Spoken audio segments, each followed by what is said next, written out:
Chromosomes का दूसरा lecture है और इस लेक्चर में हम लोग देखने जा रहे हैं सबसे पहला टर्म क्रोमैटिन।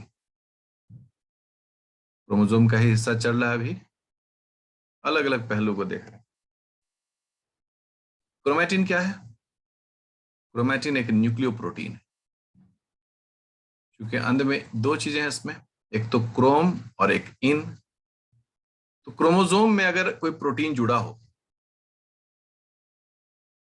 क्रोमोसोम में कोई प्रोटीन अगर जुड़ जाए उसे हम लोग क्रोमैटिन कहेंगे।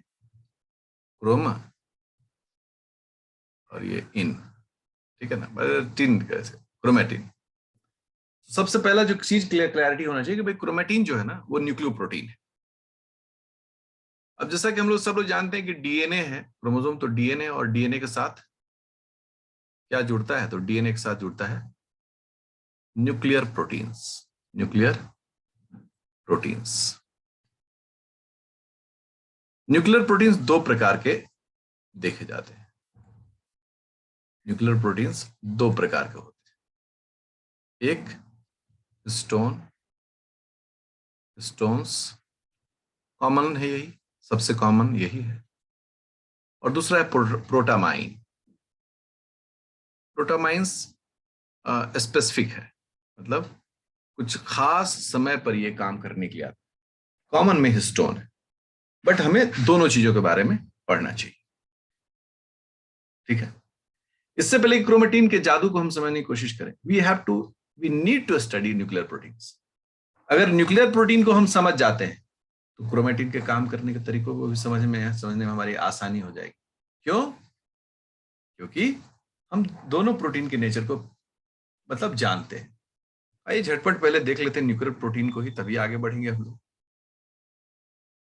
सो न्यूक्लियर प्रोटीन्स, पहला तो नाम से ही पता चलता है ये वैसे प्रोटीन्स जो न्यूक्लियस में रहते हैं। न्यूक्लियस में कहां पर रहते हैं? भाई डीएनए के साथ बाइंड करते हैं।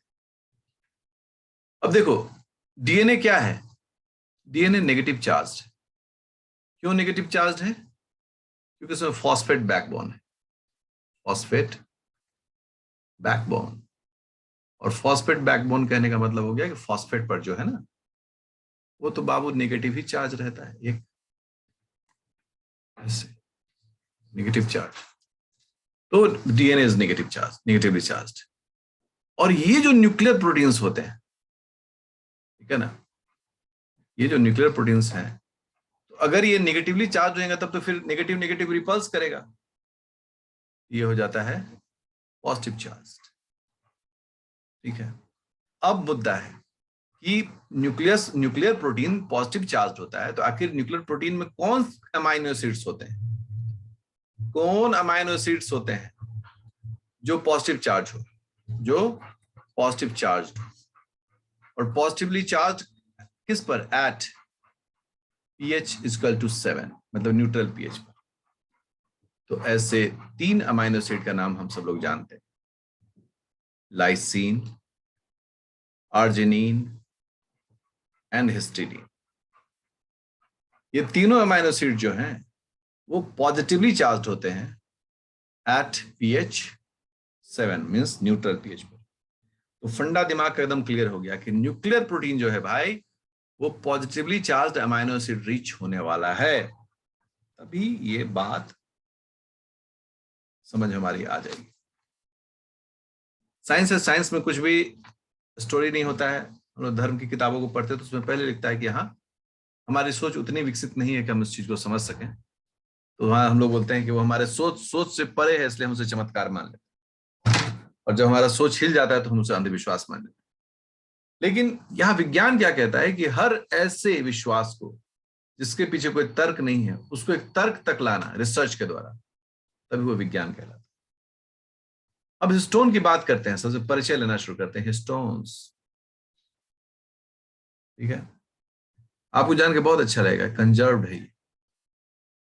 कंजर्व्ड मतलब है कि अगर मैमल्स का निकाल कर यीस्ट में लगा दिया जाए, यीस्ट में, समझते हैं, तो सेम काम करेगा, हम बोले कंजर्व्ड है। दूसरा क्या है? बेसिक प्रोटीन है। क्यों बेसिक प्रोटीन्स है? हिस्टोन्स क्यों बेसिक प्रोटीन्स है? क्योंकि इसमें लाइसिन, आर्जिनिन, हिस्टिडीन यही सब होता है, और ये सारे बेसिक अमीनो एसिड्स। बढ़िया, गुड। काम क्या है? अरे बाबा, काम काम काम, बिना काम के तो कोई नाम ही नहीं होता है। यूजुअली यूजुअली इनका एक ही काम है, और वो काम है जीन रिप्रेसर। जीन रिप्रेसर मतलब क्या हो गया? जीन को साइलेंट करना। अरे बाबा, इसका मतलब डीएनए के जिस हिस्से में हिस्टोन प्रोटीन चिपक जाएगा, वो हिस्सा काम नहीं करेगा। अभी तो हम उतना टेक्निकल डायग्राम नहीं बना रहे हैं, बट ये एक डबल स्टैंडर्ड डीएनए समझ लो बाबू। ठीक है, ये डीएनए है, तो स्ट्रैंड है इसमें, ठीक है ना। अब सोचो कि हमें जरूरत है इस हिस्से में हमें जीन को इनएक्टिवेट करना। ये जो जीन है ना, इस जीन को हमें सप्रेस करना है। वी डोंट वांट कि ये जीन जो है ना काम करे। तो रिजल्ट क्या होगा? यहां पर हिस्टोन प्रोटीन बाइंड कर देगा। बड़ा ले मैन साइंस हम समझा रहे हैं। यहां क्या हो गया? हिस्टोन्स जुड़ गया। जैसे जुड़ेगा वैसे ही जीन क्या हो जाएगा? सप्रेस हो जाएगा। तो सर क्या ये जन्म जन्म के लिए सप्रेस हो जाएगा? नहीं नहीं, हिस्टोन अगर हट गया तो जीन फिर से क्या हो जाएगा? एक्टिव हो जाएगा। हम सब जानते हैं कि हमारे जीन रेगुलेशन में टाइमिंग का बड़ा इंपॉर्टेंट होता है। कि जब लड़का बड़ा होता है और जब 12-13 साल का होता है तो मूंछ वाला जीन एक्टिव हो जाता है, हेयर्स वाला जीन। जब छोटा होता है तो नहीं होता। तो एकदम कॉमन सेंस हमें आता है कि उस जीन को उस वक्त ऑन किया गया, तो बाकी टाइम क्या था? वो जीन सप्रेस था। भाई छोटा बच्चा मूंछदार ही नहीं आना चाहिए, एडोलेसेंस एंड अब में आना चाहिए, प्यूबर्टी होने के बाद आना चाहिए। तो जीन साइलेंसिंग में इसका बड़ा रोल है, इट्स वेरी इंपॉर्टेंट। अब आगे बात बढ़ी, तो जो हिस्टोन के टाइप्स होते हैं उसको देखते हैं लोग। तो 5, ऐसे तो 5 से भी ज्यादा मिलता है, लेकिन 5 जो पॉपुलर क्लास है वो है H1 type, H2A, H2B, H3 and H4। ये 5 प्रकार के हिस्टोन प्रोटीन्स मिलते हैं। कहीं कहीं कुछ कुछ सब्स्टिट्यूशन भी होता है, लेकिन चूंकि ये सामान्यतः सबसे ज्यादा मिलते हैं, इसलिए हम लोग इन 5 को स्टडी कर रहे हैं। ठीक है, अगर हिस्टोन को देखो तो very lysine rich, very lysine rich, मतलब इसके अंदर में ढेर सारा लाइसिन, लाइसिन ही लाइसिन। ठीक है ना, प्लीज आप इसको लाइसिन पढ़िएगा, इसे के भी कहते हैं शॉर्ट फॉर्म में। जब H2O को देखिएगा, ये भी लाइसिन रिच है, बट वेरी नहीं है, मतलब ऐसा नहीं कि बहुत ज्यादा है, बट है, ज्यादा है। H2B भी देखिएगा तो लाइसिन रिच है, मतलब हद से ज्यादा नहीं बट काफी है। S3 को देखिएगा, ये आर्जिनिन रिच है। और H4 जो है वो भी आर्जिनिन रिच है। बोलेंगे सर बाकी वो जो हिस्टिडीन था बहुत कम है। इन सभी में जो नहीं होता है, जो नहीं होता है उस अमीनो एसिड का नाम है ट्रिप्टोफैन, है ना। ट्रिप्टोफैन अमीनो एसिड किसी में नहीं मिलता है, नॉट अ सिंगल वन। तो ये हिस्टोन के अलग अलग टाइप का जो अमीनो एसिड रिचनेस है उसको यहां पर दिखाया गया है। अगर हम हिस्टोन के अरेंजमेंट की बात करें तो इसमें 2 प्रकार से ये डीएनए से बाइंड करते हैं। 2 प्रकार से क्यों बाइंड करते हैं? काम करना है भाई, इसलिए 2 प्रकार से बाइंड करते हैं। एक जो पार्ट होता है उसे हम लोग बोलते हैं कोर हिस्टोन, ठीक है, और उसके साथ होता है हिस्टोन 1 लिंकर, ठीक है। इसका मतलब हिस्टोन 1 लिंकर हो गया, और कोर हिस्टोन जो होता है, यहां पर क्या होता है? कोर हिस्टोन में बाकी चारों होते हैं, और चारों जो होते हैं वो क्या होते हैं, डायड एक्सिस। डायड एक्सिस करने का मतलब क्या है कि दो दो सेट में चारों होते हैं। अब जैसे देखो, मतलब अरेंजमेंट देखो, ठीक है, देखिए ये हो गया H2B, ये हो गया H2A, ये H4 हो गया, ये हो गया H3, ये एक हो गया। और ऐसा ही इसके नीचे एक और अरेंजमेंट होता है, सेम अरेंजमेंट, सेम अरेंजमेंट, यहां पर H4, यहां पर H2B, उस साइड H2A और इस साइड H3, मतलब अपोजिट ओरिएंटेशन। इसका मतलब है यहां पर दो H2A है, दो H2B है, दो H3 है, एंड दो मॉलिक्यूल H4 है। तो इसको हम लोग बोलते हैं डायड एक्सिस। और जो अरेंजमेंट होता है वो क्या होता है, टेट्राड होता है। मतलब एक साथ चार होते हैं और चार का डबल होता है, मतलब कुल मिलाकर 8 जो हिस्टोन होते हैं वो कोर हिस्टोन कहलाते हैं, और एक जो होता है वो H1 लिंकर होता है। So this is very important to understand ये कैसे इनका स्ट्रक्चर दिखता है, समझा रहा हूं। अब देखिए अगर हम इसके अरेंजमेंट को देखें, ये कुछ इस प्रकार का अरेंजमेंट होता है।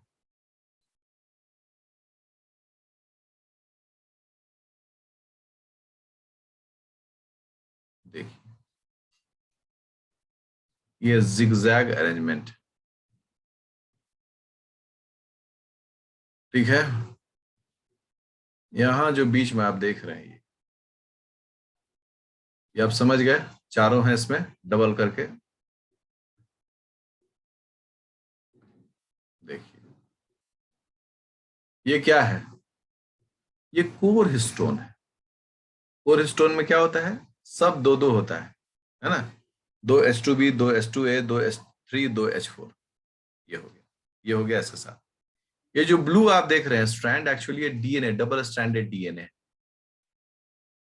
ये इसके अंदर क्वाइल्ड है। ये क्या है, क्वाइलिंग अराउंड स्टोन, स्टोन के चारों तरफ ये क्वाइल हुआ है। अब सर वो कहां है, H1 कहां है, H1 तो दिख ही नहीं रहा है। H1 का काम क्या होता है कि डीएनए के स्ट्रैंड को इस हिस्टोन के साथ गहराई से जोड़। अरे बाबा, ये काम होता है लिंकर का। हाँ, ऐसा नहीं हो कि ढीला होकर खुल जाए, जुल्म हो जाए। ये जो आप देख रहे हैं ब्लैक कलर वाला, this is called H1 linker. Linker क्यों बोला गया, क्योंकि लिंक करता है डीएनए को हिस्टोन के साथ ताकि ये टाइट हो जाए। और ये इतना लिंक करता है कि कई जगह पर तो इस प्रकार से दिखता है, एकदम सिकुड़ जाता है।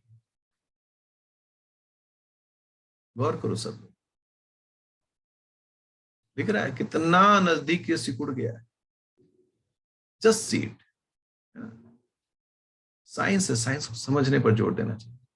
ये जो इतना नजदीक ये अरेंज हो गया, ये किसकी कृपा से, किसी लिंकर डीएनए कृपा से। उसने क्या किया, एकदम क्लोज जो है ना उसको, मतलब टाइट करके एकदम कुरकुड़ा दिया, एकदम एकदम ऐसे करके। आ जाओ एकदम चिपक जाओ, आ जाओ चिपक जाओ, एकदम चिपक जाओ, एकदम चिपक जाओ। This is the role of linker DNA, H1 linker. ये एकदम टाइट जो डीएनए रैपिंग होता है ना, लिंकर डीएनए की मदद से टाइटली डीएनए रैपिंग, ठीक है। अब जब यह स्ट्रक्चर बनता है, इस स्ट्रक्चर को कहते हैं न्यूक्लियोसोम। और न्यूक्लियोसोम कुछ नहीं बल्कि क्रोमैटिन। इस प्रकार से इसका अरेंजमेंट होता है। देखिए दूसरा जो प्रोटीन है उसका नाम है प्रोटामाइन, न्यूक्लियर प्रोटीन। प्रोटामाइन्स बहुत थोड़े वक्त में काम आता है। कहते हैं कि जब स्पर्मियोजेनेसिस होता है तो क्या होता है कि एक स्पर्मेटिड से एक स्पर्म बन जाता है। ये न्यूक्लियस हो गया और ये जो है एक्रोसोम हो गया और ये फ्लैजला हो गया। This is called sperm. ये हो गया स्पर्मेटिड। तो इससे बनता है स्पर्म। आपको जान के आश्चर्य लगेगा, आश्चर्य तो कहना मैं बहुत ठीक बात वर्ड नहीं है, इसमें जो डीएनए होता है ना उसमें हिस्टोन होता है। देखो ठीक है ना, अब उतना मैं कलर नहीं करूंगा, यही कर देता हूं। ठीक है ना, ये है हिस्टोन। लेकिन जब स्पर्मेटिड होता है ना उसके डीएनए में आपको जान के बहुत ही मजा आएगा। उसके डीएनए में हिस्टोन की जगह जो है ना प्रोटामाइन भर दिए जाते हैं। क्या भर दिए जाते हैं? प्रोटामाइन। ये क्या भर दिया गया?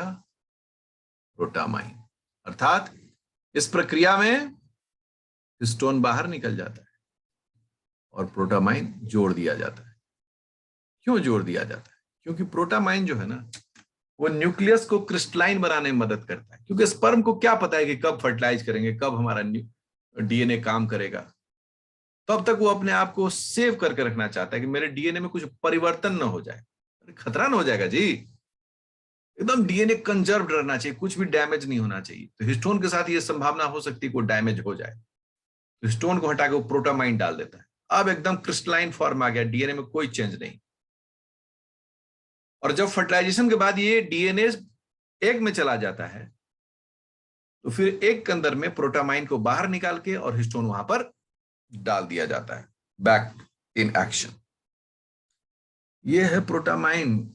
ये भाई प्रोटामाइन, प्रोटामाइन का यही खेल है। ये स्पेसिफिक काम के लिए स्पेसिफिक जगह पर आता है।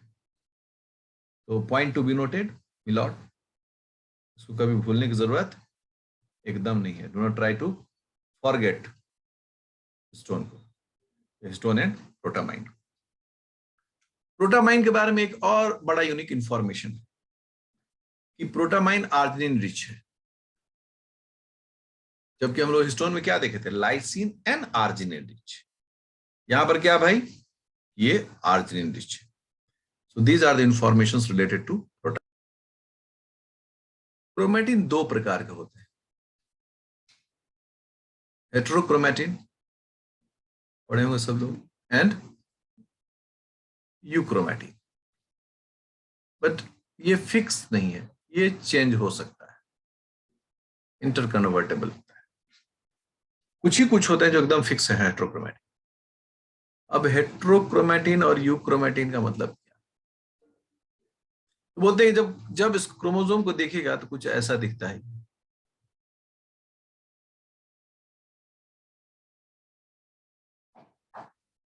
आप यहां देखेंगे कि ये क्रोमोसोम जो है कहीं ढीला है, यहाँ टाइट है, यहाँ टाइट है, यहाँ टाइट है और यहाँ ढीला। तो जहां टाइटनेस है तो हम लोग समझ जा रहे हैं कि वहां कौन होगा? वहां हिस्टोनोमा होगा। ठीक है ना, यहाँ हिस्टोन है। तो हिस्टोन वाला जो एरिया हो गया सब क्या हो गया? हेट्रोक्रोमेटिन। और जो एरिया खुला हुआ है वो एरिया हो गया यूक्रोमेटिन।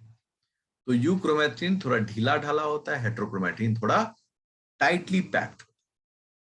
अब इसका नतीजा क्या होगा? हेडिंग देते हैं, हेट्रोक्रोमेटिन एंड यूक्रोमेटिन। देख लेते हैं, दोनों का डिफरेंस देख लेते हैं, फटाफट देख लेते हैं। अगर हेट्रोक्रोमेटिन को देखें तो चूंकि ये बड़ा टाइटली होता है ना, तो स्टेन्ड डीपली, ये बहुत गहरा स्टेन लेता है। जबकि यहां पर क्या है? लाइट स्टेन, मतलब रंग जो है वो फीका रहेगा, यहां गहरा रहेगा। ठीक है। दूसरा क्या होता है? Late replicating. जब रेप्लिकेशन होगा ना तो जो हिस्टोन वाला हिस्सा है मतलब हेट्रोक्रोमेटिन है, वो सबसे अंत में रेप्लिकेट होगा, और ये क्या है, अर्ली रेप्लिकेटिंग, पहले यहीं से शुरू होगा, क्योंकि खुला हुआ हिस्सा है, यहां से शुरू होगा। ठीक है, लगभग नो ट्रांसक्रिप्शन, इनका कोई ट्रांसक्रिप्शन नहीं होगा, अगर होगा तो उसमें केस स्टडी होगा, और यहां क्या होगा, ट्रांसक्रिप्शन होगा, क्योंकि यहां तो हम मान रहे हैं ना कि जीन को साइलेंस कर दिया गया है, तो यहाँ ट्रांसक्रिप्शन लगभग, क्योंकि हम 100% नहीं बोल सकते, क्योंकि बहुत सारे कंडीशन में कुछ ऐसी यूनिक चीजें होती हैं कि हिस्टोन रहते हुए भी ट्रांसक्रिप्शन होता है, ये एकदम ऐसे मतलब हम नहीं बोल के निकल सकते। ये हो गया। चौथा हो गया, ये सेंसिटिव है, किसके लिए सेंसिटिव, सेंसिटिव टू, पहला एज, क्या उम्र है, ये नो सेंसिटिव, लेस, हम कह सकते हैं लेस सेंसिटिव, नो बोलना तो खतरनाक हो जाएगा। ये एज के लिए सेंसिटिव है, बड़ा बूढ़ा। दूसरा, मेल फीमेल सेक्स के लिए सेंसिटिव है। तीसरा, ये टेम्परेचर के लिए सेंसिटिव है, जबकि ये भाई जी बहुत कम है, कम सेंसिटिव है। D, presence of additional Y chromosome, अगर वाई क्रोमोसोम एक से ज्यादा हो तो हेट्रोक्रोमेटिन हमेशा मतलब सेंसिटिव होता है उसके लिए। इसके अलावा क्या है, इसके अलावा है कि यहां पर जीन सप्रेस होते हैं, जीन सप्रेस होते हैं, यहां जीन एक्टिव होते हैं। तो एक तुलनात्मक हम तरीके से देखें तो हमारा यह कहना है कि हेट्रोक्रोमेटिन शांत एरिया है, जबकि यूक्रोमेटिन सक्रिय एरिया है, क्लियर कट है। आप जानेंगे कि ड्रोसोफिला, ड्रोसोफिला का जो वाई क्रोमोसोम है, क्रोमोसोम इज हेट्रोक्रोमेटिक, ठीक है, हेट्रोक्रोमेटिक। हमारा जो वाई क्रोमोसोम है ऑलमोस्ट हेट्रोक्रोमेटिक, ऑलमोस्ट हेट्रोक्रोमेटिक, मतलब वाई ड्रोसोफिला का तो 100% है। हम लोगों में कुछ वक्त के लिए अगर मेल में है वो, तो वहां एक सक्रियता दिखती है, अदरवाइज हमारा भी जो क्रोमोसोम है ना, वो मिला जुलाकर हेट्रोक्रोमेटिन के स्टेज में ही रहता है। साथ ही साथ क्या कहते हैं कि ये जो हेट्रोक्रोमेटिन है, ये लीस्ट क्रॉसिंग ओवर शो करता है। जब क्रॉसिंग ओवर का समय होता है ना, तो ये लोग बोलते हैं ना ना ना ना ना, আমি क्रॉसिंग ओवर करबो ना। तो जो लाइफ सेविंग जीन्स होते हैं, लाइफ सेविंग जीन्स, वो सामान्यतः हेट्रोक्रोमेटिन होते हैं। इसका फायदा क्या होता है, इसका फायदा ये होता है कि जो सेल का जो जीवन है ना, उस पर कोई खतरा नहीं रहता है। तो जो भी लाइफ सेविंग जीन्स हैं, जिन्हें हम लोग हाउस कीपिंग जीन्स भी कहते हैं, हाउस कीपिंग जीन्स। अब सोचो ना कि ग्लाइकोलिसिस है, एग्जाम्पल, ग्लाइकोलिसिस में जो एंजाइम्स है, उसका जीन में अगर क्रॉसिंग ओवर हो गया तो सेल तो मरा ही मरा समझो, ग्लाइकोलिसिस ही नहीं होगा। ऐसे जीन्स का प्रोटेक्ट करना बहुत जरूरी होता है कि ये जीन्स में कोई क्रॉसिंग ओवर नहीं हो, क्रेब साइकिल वाले जीन्स में क्रॉसिंग ओवर नहीं हो। वो सभी हेट्रोक्रोमेटिन बना कर रखता है, उसको जीन साइलेंट करके रखता है कि एकदम मतलब हिलियो मत क्रॉसिंग ओवर में। तो क्रॉसिंग ओवर जो है वो एक्चुअली लग्जरी जीन्स का होता है। तो जो लग्जरी जीन है, ये लग्जरी जीन्स जो है वो यूक्रोमेटिन का पार्ट है। तो ये हेट्रोक्रोमेटिन और यूक्रोमेटिन के बीच का डिफरेंस। हेट्रोक्रोमेटिन भी दो प्रकार के होते हैं, एक कंस्टिट्यूटिव, ठीक है, और एक फैकल्टेटिव। कंस्टिट्यूटिव मतलब हो गया पूरी जिंदगी, पूरी जिंदगी वो क्या रहेगा, हेट्रोक्रोमेटिक, जैसे वाई क्रोमोसोम ड्रोसोफिला का है ना, ड्रोसो का। और फैकल्टेटिव मतलब क्या होता है, कभी कभी, कभी कभी वो रह सकता है, तो इसमें सब क्रोमोसोम। इसलिए मैंने शुरू में क्या दिखाया था कि हेट्रोक्रोमेटिन यूक्रोमेटिन में बदल सकता है, बट कंस्टिट्यूटिव कभी दोबारा बदल नहीं सकेगा भाई, याद रखिए। ये सब जो जानकारी है वो आपको दिमाग में रखना चाहिए।